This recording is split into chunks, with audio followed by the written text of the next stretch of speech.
नमस्कार। कैसे हो आप लोग? सभी अच्छे हो? आज हम पढ़ना शुरू कर रहे हैं अनुराज या अनाजी चौहान। इससे पहले हमने अजयराज चौहान पढ़े थे। अजयराज चौहान के पुत्र हुए अनुराज या फिर अनाजी। इनका शासनकाल 1133 से लेके 1150 ईस्वी तक का है। अजयराज को हमने बताया था मैंने कि अजयराज ने 1130 ईस्वी में संन्यास धारण कर लिया था और संन्यास लेके वो पुष्कर चले गए थे। वहीं पर इन्होंने 3 वर्षों तक सन्यासी जीवन यापन किया और 1133 में अजयराज की मृत्यु हो जाती है। और 1133 में जब उनकी मृत्यु हो जाती है उसके बाद में 1133 ईस्वी में अनुराज अपना राज्याभिषेक करवाते हैं और अजमेर के नए राजा बन जाते हैं। अब हम देखते हैं कि अजयराज ने क्या किया।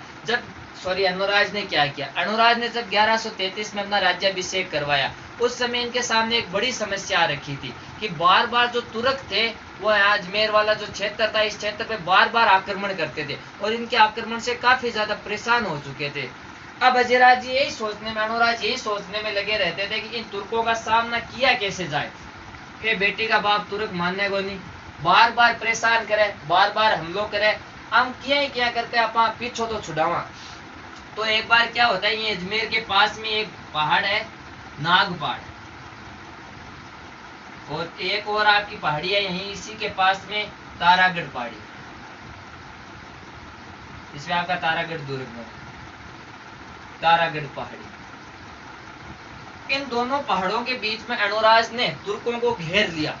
इधर देखो, मान लो कि ये चारों और ये दो तुर्क है, ये देखिए छोटे, इन तुर्कों को यहाँ पे घेर लिया अनुराज के द्वारा। इनकी जो सेना थी इन्होंने इनको यहाँ पे घेर लिया। पहाड़ों में इन्हें युद्ध करने की कला थी इनके अंदर तो, और इसी युद्ध कला के सारे इन्होंने यहाँ पे तुर्कों का विनाश कर दिया। सभी तुर्कों को युद्ध में मार डाला और इनके खूनों से धरती रक्त रंजित हो गई। कहते हैं वहीं पे मार के छोड़ दिया, पटक दिया, फेर दिया, चले गए। तो फिर उनका शरीर से वो बदबू आने लग गई, गंध चारों ओर के क्षेत्र में फैल गई, तो सभी लोग परेशान होंगे। तो फिर कहते हैं अनुराज ने इनके शवों को जला दिया, लेकिन फिर भी वो गंध खत्म नहीं हुई। तो अनुराज ने सोचा क्या करें। तो यहीं पास के क्षेत्र से एक नदी गुजरती है, इसी क्षेत्र में से, जिस नदी का नाम था लूणी नदी, लूणी या चंद्राया, या फिर इसी उस समय इसका नाम था इंदु नदी। ये पास में से इधर से जा रही थी, तो इसके रास्ते को इन्होंने थोड़ा मोड़ा कि भाई ये नदी इधर से गुजरी, इसको इधर से कर दो। और ये जो इधर ये यहाँ पे ये लोग तुर्क मरे पड़े हैं और इन्हीं के यहाँ से शवों के ऊपर से ये पानी निकाल दो। इस क्षेत्र से इधर से इन्होंने निकाला और यहाँ पे इन्होंने ऐसे करके दीवार बना। तो देखो ये पानी यहाँ पे इकट्ठा हो गया, तो ये बन गई एक झील, और इस झील का निर्माण कराया अन्ना जी ने। तो ये झील क्या कहलाएगी? अन्ना सागर झील। कौन सी झील कहलाएगी? अन्ना सागर झील।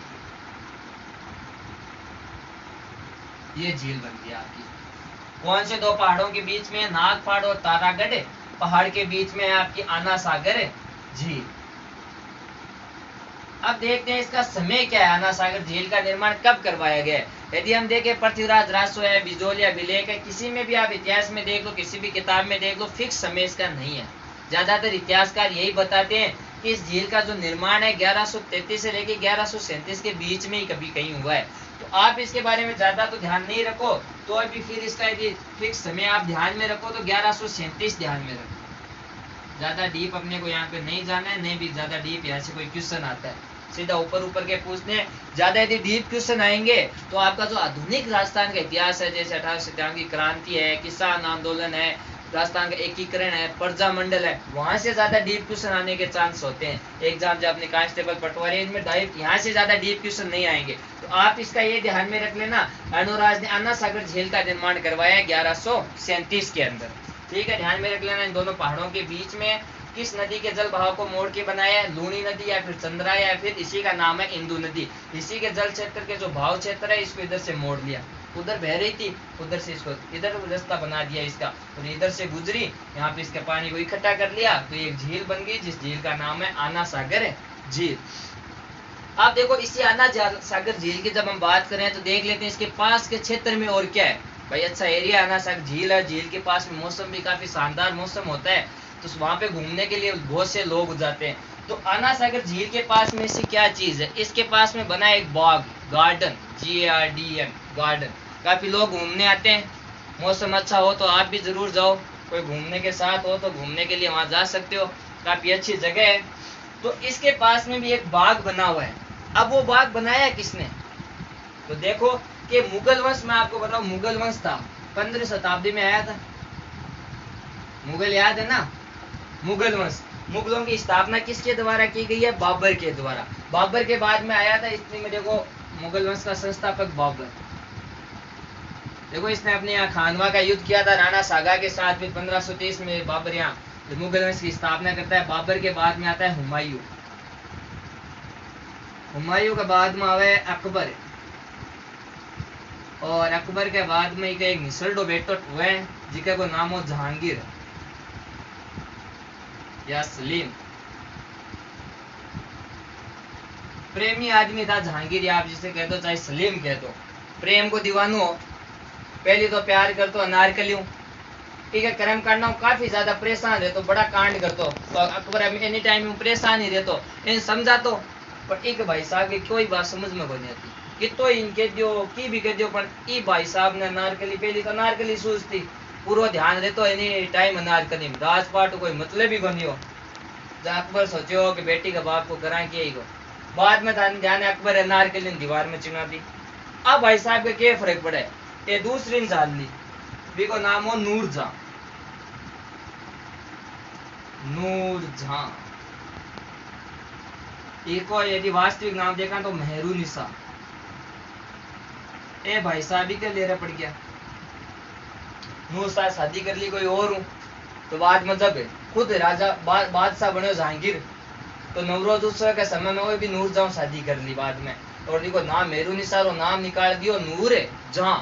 नूर का मतलब होता है सुंदर और जहां का मतलब होता है संसार, कि संसार में तेरे से सुंदर कोई नहीं है, जिको तू चांद है, नहीं संसार को चांद तू ही है, तेरे अलावा कोई को नहीं, चांद तेरे ही हुआ है। और तो सगली है, काली पीली है, पर तेरा सुंदर है ही को नहीं कोई।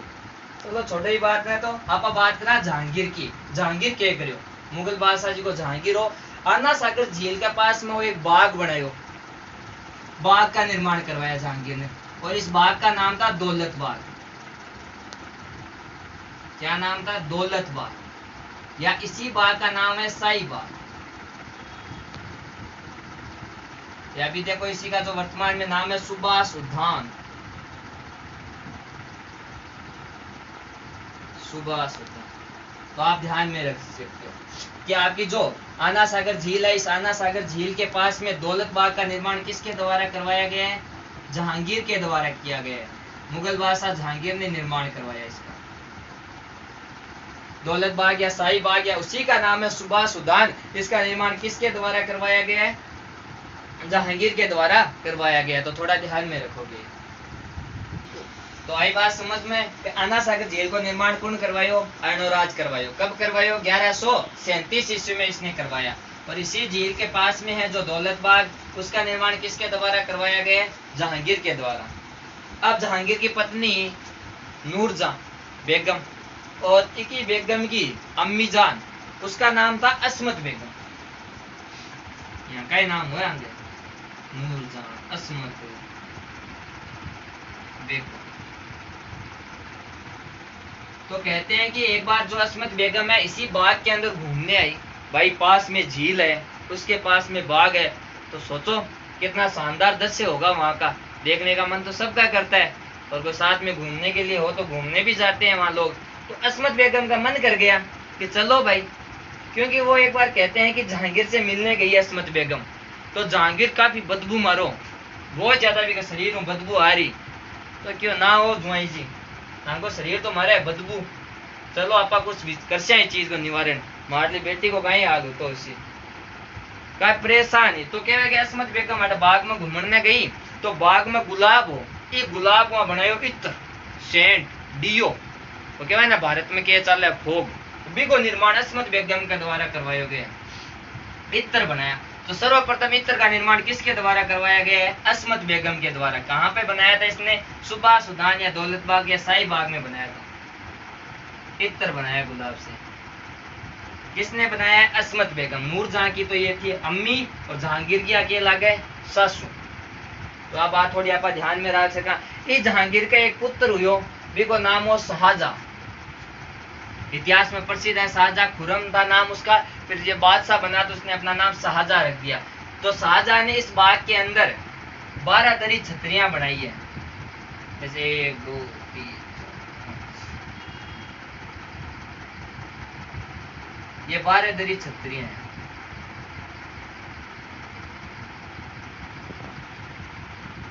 तो ये बनाई है आपके शाहजहां ने।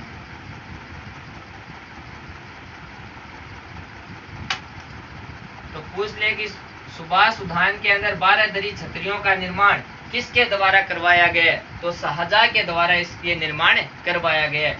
आपसे पूछ ले कि दौलत बाग या सुभाष उद्यान में इत्र किसके द्वारा बनाया गया था? अस्मत बेगम। या सर्वप्रथम इत्र किसके द्वारा बनाया गया है? अस्मत बेगम के द्वारा। दौलत बाग का निर्माण या शाही बाग या सुभाष उद्यान है, ये किसके द्वारा बनाया गया है? जहांगीर के द्वारा। आना सागर झील का निर्माण 1137 में किसने किया है? अर्णोराज ने इसका निर्माण किया है। तो थोड़ा ध्यान दो।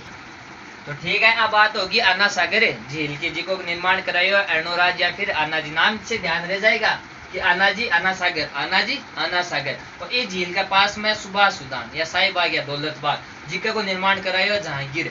और एक के अंदर जिको गुलाब इत्र बनायो बाकुन बनायो अस्मत बेगम। और इस जिको आपको सुभाष उद्यान है, सुभाष उद्यान के अंदर जी 12 दरी छतरियां का निर्माण है। बाकी के द्वारा 12 दरी छतरियां किसके द्वारा बनाई गई है? शाहजहां के द्वारा बनाई गई है। तो ध्यान में रख सकते हैं। और देखते हैं अर्णोराज के द्वारा क्या क्या बनाया गया है। अर्णोराज ने पुष्कर में वराह मंदिर बनाया है।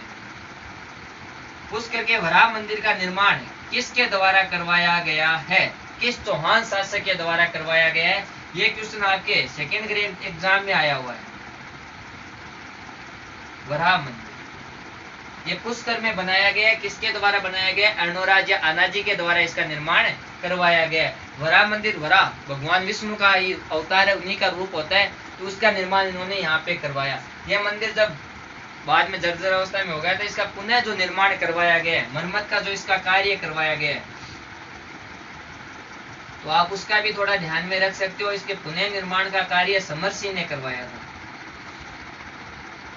समर सिंह ने इसका पुनः निर्माण करवाया था। और इसी वराह मंदिर के अंदर जो विष्णु जी की मूर्ति थी, उस मूर्ति को जहांगीर ने पानी में फेंकवा दिया था। तो ये भी आप पूछ देख सकते हो, जहांगीर ने मूर्ति को पानी में फेंकवा दिया।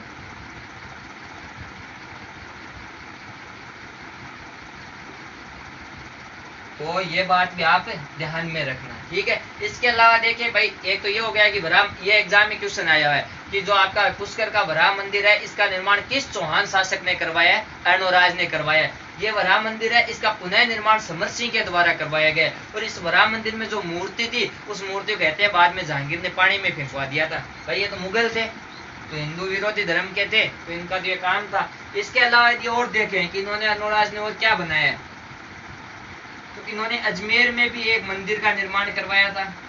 शिव भगत थे, कुछ शिव धर्म के अनुयायी थे, तो इन्होंने अजमेर के अंदर शिव मंदिर बनवाया।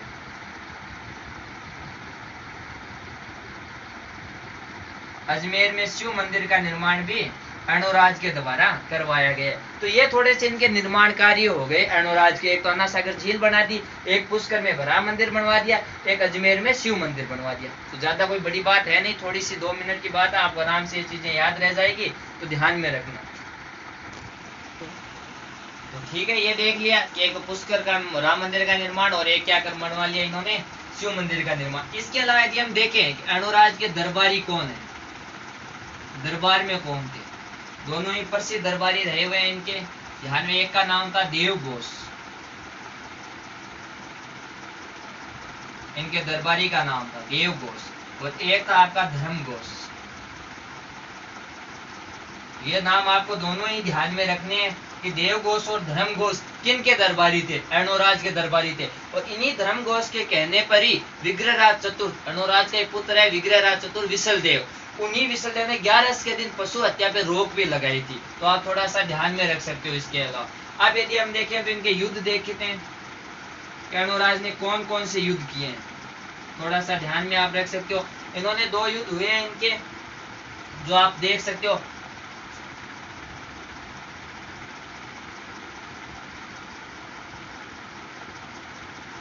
अर्णोराज ने जयदेव सिद्धराज के साथ युद्ध किया, जयदेव सिद्धराज। तो अब हम देख रहे हैं अणुराज के युद्ध। अणुराज ने एक जयदेव नहीं, जय सिंह, सॉरी, इनका नाम था जय सिंह। युद्ध हुए, थोड़े से ध्यान में रख लेना। जय सिंह सिद्धराज, इनके साथ इनका युद्ध हुआ। इस जय सिंह सिद्धराज और अणुराज के मध्य जो युद्ध हुआ, इस युद्ध के अंदर अणुराज की जीत हुई। अणुराज जीत हुई, जय सिंह की हार हो गई। तो जय सिंह की एक पुत्री थी, जय सिंह की पुत्री का नाम था कांचन देवी। तो युद्ध में हार गए। अब युद्ध में हार गए तो इनके ऊपर अधिकार किनका हो गया? राजा का हो गया, अणुराज का हो गया। अणुराज का मन आ गया कांचन देवी पे। और वैसे भी युद्ध में था ये नियम, भाई साम्राज्य विस्तार के लिए राजा या तो युद्ध करता या वैवाहिक नीति अपनाता। तो सीधी बात है, जय सिंह की पुत्री कांचन देवी इनको युद्ध में हरा दिया। तो अणुराज ने फिर कांचन देवी के साथ विवाह कर लिया। तो ये भी आप थोड़ा सा ध्यान में रख सकते हो। जय सिंह सिद्धराज के साथ अणुराज का युद्ध हुआ और इस युद्ध के अंदर अणुराज की जीत हुई और जय सिंह की हार हुई। और जब जय सिंह हार गए तो अपनी पुत्री कांचन देवी का विवाह किसके साथ करवा दिया? अणुराज के। अणुराज और कांचन देवी के पुत्र होता है सोमदेव, और इन्हीं सोमदेव के पुत्र होता है पृथ्वीराज चौहान तृतीय, जो इतिहास में सबसे ज्यादा प्रसिद्ध है। यानी हम भारत में देख लो, चाहे कहीं देख लो, चौहानों का एक महान शासक है पृथ्वीराज तृतीय। तो आप ये बात भी ध्यान रख सकते हो। तो एक तो युद्ध इनका ये हो गया। एक युद्ध आप और ध्यान में रखो, तो अणुराज ने कुमारपाल के साथ युद्ध किया था माउंट आबू जो पर्वत है इसके निकट ही। अणुराज वर्सेस, ये मुकाबला खेला गया। क्रिकेट के मुकाबले नहीं है, अभी टूर्नामेंट खूब चल रहे हैं। तो लॉकडाउन में ये नहीं क्रिकेट का टूर्नामेंट है, वो नहीं, यानी युद्ध हुआ था इनके मध्य। अणुराज और जय सिंह में हुआ, अणुराज जीत गए। एक युद्ध हुआ है अणुराज और कुमारपाल के बीच में। कुमारपाल माउंट आबू के निकट, आबू पर्वत के निकट।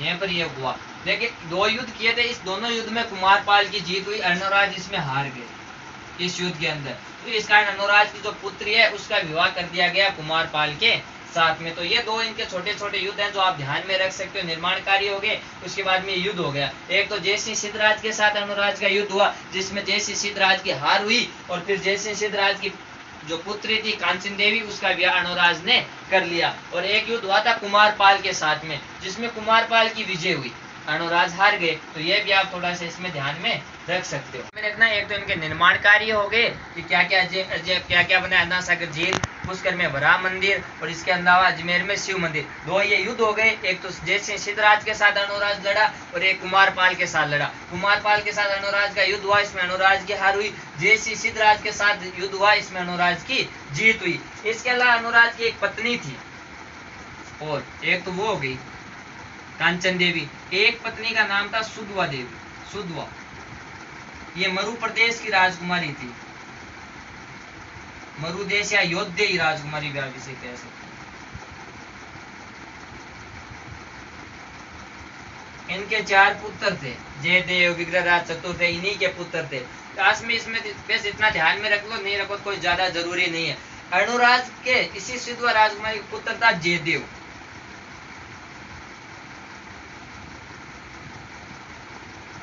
ये पुत्र था इनका। तो कहा जाता है इतिहास में कि जयदेव ने अपने पिता अणुराज की हत्या कर दी थी, इसलिए जयदेव चौहानों का पितृहंता कहलाता है। चौहानों का पितृहंता। इतिहास में तो ऐसी जानकारी नहीं मिलती, लेकिन जब हम देखते हैं अणुराज के बाद में आएंगे विग्रहराज चतुर्थ, उनका समय हम देखेंगे 1153 से शुरू होगा। जहाँ वंशावली में जब देखते हैं पृथ्वीराज विजय है, चाहे बिजोलिया विलेख है, इनकी वंशावली में ये सीधा अजयराज, अणुराज, फिर विग्रहराज दिखाया गया है। उनका समय दिखाया 1153 से। उनके बीच में इनका उल्लेख नहीं है जयदेव का। तो फिर इतिहासकारों ने जब इस चीज को देखा कि भाई बीच में 3 साल कहाँ गायब हो गए, 3 साल कौन आया है, तो इतिहास को खंकोला, अलग अलग जगह देखे, अलग जो इतिहासकारों से तुलना की, तो पता चला कि यहाँ पे शासन इन 3 सालों में किया जयदेव। तो फिर पता है क्या कि भाई जयदेव कौन है, ये जयदेव थे का, तो कहा गया अणुराज का पुत्र है। तो फिर वंशावली में इसका नाम क्यों नहीं है, ये चीज देखी। तो फिर पता चला कि चौहानों में जो अपने पिता की हत्या कर देता था उसका वंशावली में नाम नहीं लिखा जाता था। तो इसलिए पता चला कि जयदेव ने अपने पिता अनुराज की हत्या कर दी थी। तो इसलिए ये जयदेव है, ये चौहानों का पितृहंता कहलाता है। एग्जाम में आया हुआ क्वेश्चन है, आप ध्यान में रखोगे कि चौहानों का पितृहंता किसे कहा जाता है? जयदेव को। मेवाड़ का पितृहंता भी आपको ध्यान में रखना है, किसे कहा जाता है? उदा को कहा जाता है। या गुज्जर प्रतिहार जो शासक है, इनका पितृहंता किसे कहा जाता है? मीर बख्श को कहा जाता है। तो यह चीजें आप ध्यान में रखोगे। आप मेरे को कमेंट करके बताना कि मारवाड़ का पितृहंता किसे कहा जाता है, ये चीज आप ध्यान में रखोगे। तो फिर इनकी मृत्यु हो जाती है। और इसके बाद ये तो ज्यादा कोई बड़ा अनुराज के समय का टाइम नहीं, आप थोड़ी सी गिनती की बातें ध्यान में रखना है। अन्ना सागर झील का निर्माण करवाया है, याद रह जाएगा, कोई बड़ी बात नहीं है। अन्ना सागर झील हो गई। इसके अलावा क्या करोगे? पुष्कर में वराह का मंदिर बनवा दिया, अजमेर के पास में, यही बनवाएंगे और तो कहाँ जाएंगे। ये अन्ना सागर झील है, पुष्कर में ही है। तो वराह मंदिर का निर्माण करवा दिया, कहाँ पे करवाया? पुष्कर में करवा दिया। इसके अलावा यदि मैं आपको बताऊं कि इन्होंने शिव मंदिर बनवा दिया, ठीक है, ध्यान में। युद्ध ध्यान में रखो तो थोड़ा सा ध्यान में रख लेना कि एक तो जयसिंह सिद्धराज के साथ युद्ध किया, एक कुमारपाल के साथ किया, लेकिन इनके दरबारी आपको ध्यान में रखने हैं। अन्ना जो आपके हैं अनुराज, इनके दरबारी कौन कौन है? देव घोष है और धर्म घोष है। धर्म घोष है, इस धर्म घोष के कहने पर ही विग्रहराज चतुर्थ ने 11 के दिन पशु हत्या पे रोक लगाई थी, थोड़ा सा ध्यान में रख लेना, ठीक है। इसके अलावा यदि आप ध्यान में रखो कि चौहानों का पितृहंता किसे कहा जाता है? जयदेव को कहा जाता है। जयदेव किसका पुत्र है? अनुराज का। तो जयदेव ने अपने पिता की हत्या कर दी थी, ठीक है। तो आगे की क्लास में पढ़ेंगे विग्रहराज चतुर्थ। धन्यवाद।